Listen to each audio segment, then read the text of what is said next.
Hey everybody, today the Cool Beat Station will be discussing the FLQ rights movement in Quebec and the October crisis.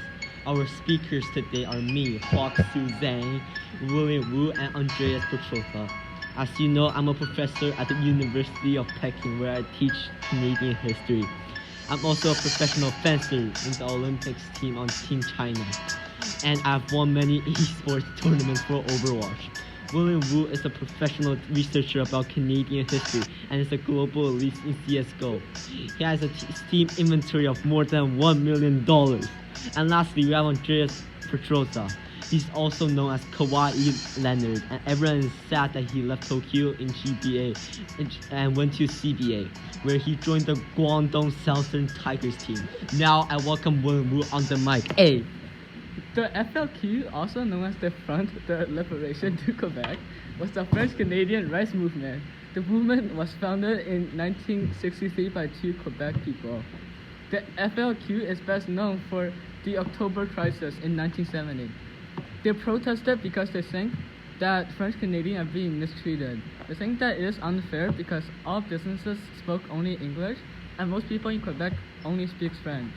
So they had very bad jobs. For the next years, they put bombs in English Canadians' houses and blew a lot of stuff up. They also committed crimes such as robbery and shootings and tried to cause an uprising. They also organized worker strikes. And now Andreas is on the floor. So this is the October crisis. In the fall of 1970, the FLQ took British Trade Commissioner James Cross as a hostage. The FLQ offered the government that if the government sent them to Cuba with $500,000, they would give James Cross back, but the offer was rejected by the government. But there were still options to negotiate. 5 days later, after James Cross was kidnapped, the FLQ also kidnapped Pierre Laporte, the Minister of Immigration. Due to the War Measures Act that was reinforced by Prime Minister Pierre Trudeau, 150 suspected FLQ members were arrested. After a week, Pierre Laporte's body was found in a trunk of a car, and Paul Rose and Francis Simard were sentenced to life imprisonment for murdering Laporte.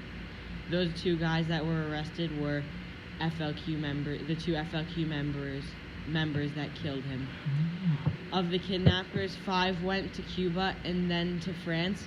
They eventually came back to Canada, and one stayed in Montreal, but was later arrested in 1980 and sentenced in 1981 to the movement seized activities in 1970. They had kept James Cross kidnapped for 2 months, and once he was found, they went away to Cuba and so on. Okay, the end. Oh yeah.